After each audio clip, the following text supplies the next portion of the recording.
मुझे नहीं पता था कि मैं लॉकडाउन में निकलूंगी तो एकदम से इतनी दूर निकलूंगी और ऐसे निकलूंगी।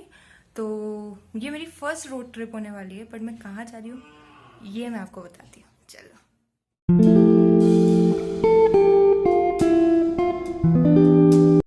हे गाइस, नमस्ते, welcome back to my channel. I wish सब healthy and happy and safe है। तो वीडियो का थंबनेल, टाइटल और मेरा बैकग्राउंड देख के आप समझ गए कि मैं अपने घर पे नहीं हूँ।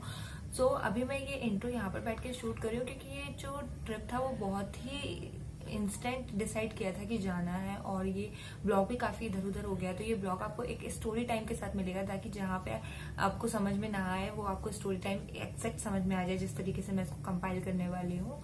और ये मेरी लाइफ का बहुत ही फर्स्ट एक्सपीरियंस है क्योंकि मैंने पहली बार बाय रोड 24 आवर्स ट्रैवल किया है। तो ये आपके साथ शेयर करना बनता है, और ये मेरे लाइफ टाइम मेरे पास रहेगा कि मैंने कुछ ऐसा एक्सपीरियंस किया था। तो हम शुरू करते हैं एकदम शुरू से।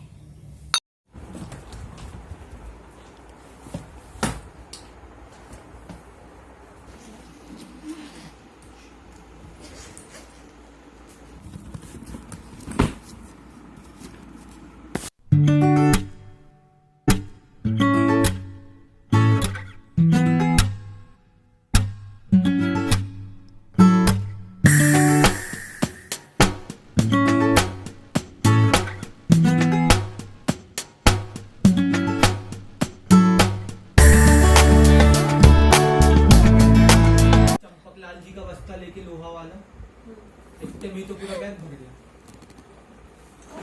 Look at my bag and अभी all that stuff are here. So कैसे भी करके अब बस घुसाना है इसमें। एक और बैकपैक ले जा रही हूँ, बट बुक्स आर लाइफ यो।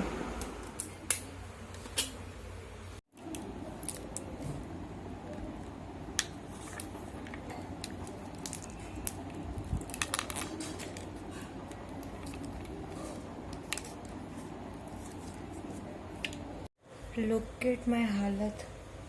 अभी 12:30 समथिंग हो रहा है और मुझे मॉर्निंग में 4 बजे उठना है। सबसे डिफ़िकल्ट टास्क यही है कि मुझे सुबह 4 बजे उठना है, क्योंकि 5:30 हमें निकलना है एग्जैक्ट। और पैकिंग डन हो चुकी है, थोड़ा सामान यहाँ पे है। And right now I am having my green tea. So good night guys.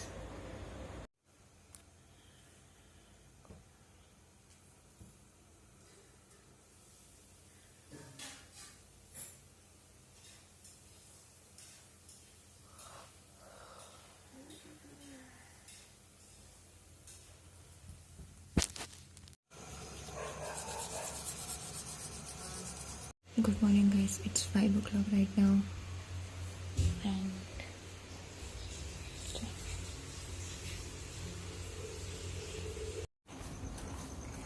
we are ready to go. It's 6 o'clock.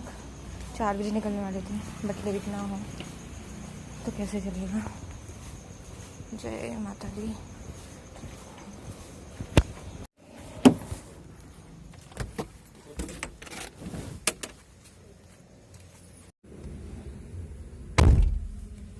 Actually मेरे एक भैया हैं जिनको किसी काम की वजह से सीजी आना था, और मेरी सिस्टर यहाँ पे रहती है। अगर आप मेरी सिस्टर को नहीं जानते हैं तो मेरे पिछले ब्लॉग आप जाके देख सकते हैं, उसमें उनको मैंने इंट्रोड्यूस किया हुआ है।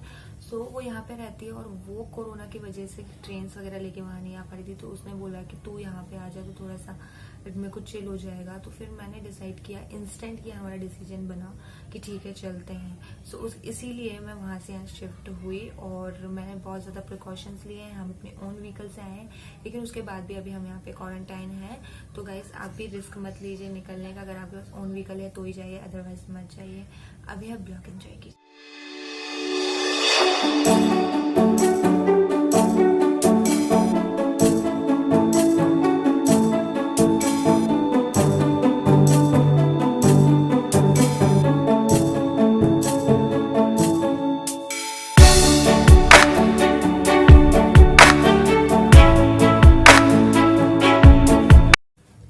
देखा, मेरी जो जर्नी थी वो स्टार्ट हुई थी सुबह 6 बजे एग्जैक्ट, और उसके बाद हमने अपना ट्रैवल स्टार्ट कर दिया था बाय कार। उसके बाद हमें होशंगाबाद के बीच में एक जगह पे बहुत ही ज्यादा लंबा ट्रैफिक मिला है, बहुत ही ज्यादा। इस क्वारंटाइन के टाइम पे भी, मतलब लॉकडाउन के, एक्चुअली वो ट्रैफिक था ट्रक्स की वजह से, कि वहाँ पे एक्सपोर्ट इम्पोर्ट का काम चलता रहता है। कैन यू इमेजिन लॉकडाउन में भी इतना ट्रैफिक है. We are stuck here and I don't know कितने देर में खुलेगा, बट इसकी वजह से लेट होना पड़ेगा यार. वेट आपको दिखाती हूँ.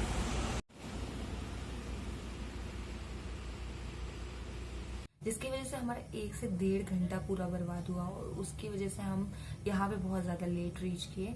बट उसके बाद हम आगे बढ़े जैसे तैसे और फिर शुरू हुई बारिश.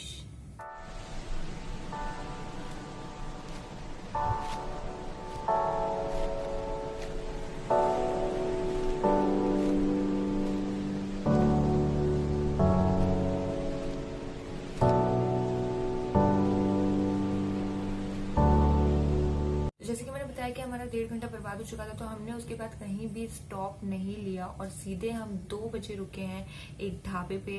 हम अपना खाना अपने साथ में लेके गए थे क्योंकि बाहर ऑब्वियसली बातें नहीं खा सकते. तो हमने फिर उस ढाबे पे रुक के बस अपना टिफिन वगैरह जो भी था वो खाया और उसके बाद हम फिर आगे बढ़े.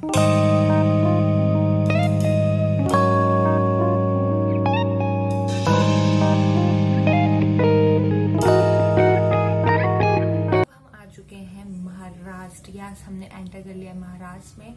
तो अभी हमने अपना फर्स्ट स्टेट जो है वो क्रॉस कर दिया है और दूसरे स्टेट में एंटर किया है.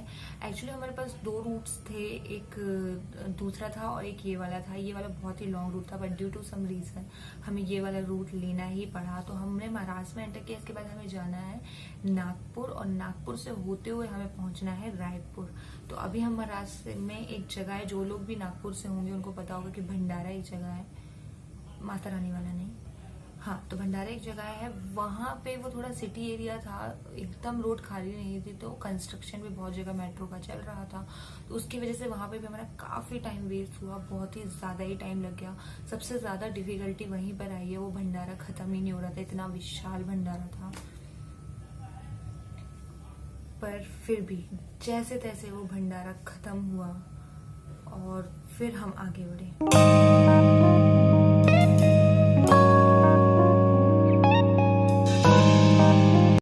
फिर उसके बाद हमने रायपुर जाना था. तो रायपुर के बीच में हमने एक छोटा सा ब्रेक लिया था चाय के लिए, क्योंकि बहुत ज्यादा एग्जॉस्ट हो चुके थे इतनी देर के रूट में और वो चाय में बिल्कुल टेस्ट नहीं था. बट हम कुछ ऐसा एक्सपेक्ट भी नहीं कर सकते थे ऐसी जगह पे. तो हमने सिर्फ उसके बाद एक स्टॉप लिया जहाँ पे हमने चाय वगैरह ली एंड देन हम फिर निकल पड़े.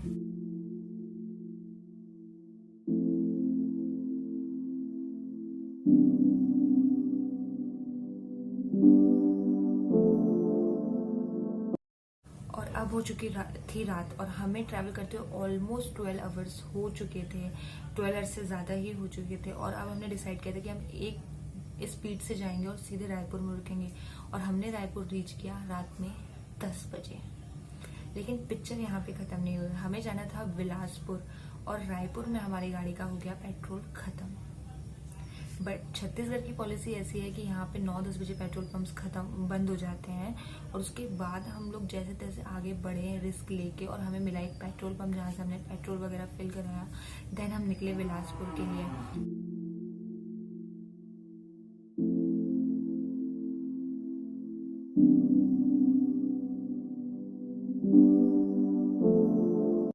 लेकिन यहाँ भी पिक्चर खत्म नहीं होती है.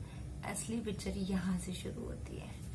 उसके बाद में जब हम बिलासपुर से कोरबा के रास्ते में आ रहे थे तो सबसे ज़्यादा डिफिकल्टी हमें वहीं हुई क्योंकि हम रास्ता भटक गए. और ड्यू टू लॉकडाउन यहाँ पे एक भी इंसान देखने को नहीं मिल रहा था. जैसे तैसे हमें भगवान की कृपा से एक अंकल मिले जो शायद रेलवे वगैरह में थे. उन्होंने हमारी काफ़ी हेल्प करी, तो थैंक्स टू दैट अंकल. उसके बाद उन्होंने हमें एक रास्ता बताया जो कि अभी भी 80 to 88 किलोमीटर था और ऑलमोस्ट रात के 11:30 हो चुके थे. देन हमने वो रूट पकड़ा और ट्रस्ट में गाइस ऐसा लग रहा था कि हम पबजी खेल रहे हैं या हम कोई गेम खेल रहे हैं. हमारे सामने सिर्फ रोड थी, आजू बाजू पेड़ थे और कुछ भी नहीं. और बस हम चले जा रहे हैं और वो रोड खत्म नहीं हो रही है. सीरियसली एक बार डर भी लगा बट हमारे पास कोई ऑप्शन नहीं था कि हम कहीं रुक जाएं. तो हमने कंटिन्यूस की अपनी ट्रैवल एंड देन मैं कोरबा जहाँ पे मुझे आना था और हमने रीच किया 3:30 पे. एंड उसके बाद मुझे कुछ नहीं चाहिए था, सिर्फ मुझे आई बहुत ज़्यादा नींद की ज़रूरत थी और ना मुझे खाना चाहिए था कुछ, तो मैंने सबसे पहले आके शावर लिया है क्योंकि इतना लंबा ट्रैवल था तो बहुत ज़्यादा इरिटेशन हो रही थी। तो सबसे पहले मैंने आके शावर लिया है, फिर मैं सोई हूँ। और उसके बाद कल वो दिन गया है और ये आज नेक्स्ट डे है जब मैं फाइनली इसको बैठ के फिल्म कर पा रही हूँ, क्योंकि मुझे बिल्कुल भी हिम्मत नहीं बची हुई थी। सो ये था मेरा एक्सपीरियंस मेरी फर्स्ट रोड ट्रिप का, वो जो कि इतनी ज़्यादा लंबी थी। तो हमने इसमें 2 स्टेट्स क्रॉस किए। एक एमपी से पहले हम आए महाराष्ट्र एंड उसके बाद हम आए सीजी। तो काफ़ी अच्छा एक्सपीरियंस था, कुछ न्यू था, बहुत ज़्यादा न्यू था। So thank you so much for watching this blog. I hope आपको पसंद आया होगा। अगर आपको मेरे अभी जब मैं यहाँ पे आ चुकी हूँ तो मैं क्वारंटाइन में हूँ 15 डेज अपनी दीदी के साथ। तो अगर आपको मेरे क्वारंटाइन वाले ब्लॉग्स चाहिए तो आप मुझे नीचे कमेंट करके बता सकते हो। अदरवाइज अगर आपको स्टडी ब्लॉग्स कंटिन्यू करने हैं तो वो भी आपको मिल जाएंगे। तो thank you so much for watching. अपना प्यार बनाए रखिए, कमेंट करके बताइए आपको ये ब्लॉग कैसा लगा। आई होप आपको पसंद ही आया होगा। So like this video, subscribe to my channel and मैं मिलते हैं आपसे अपनी नेक्स्ट वीडियो में। तब तक अपना ध्यान रखें, अपने आसपास वालों को खुश रखें एंड बाय बाय।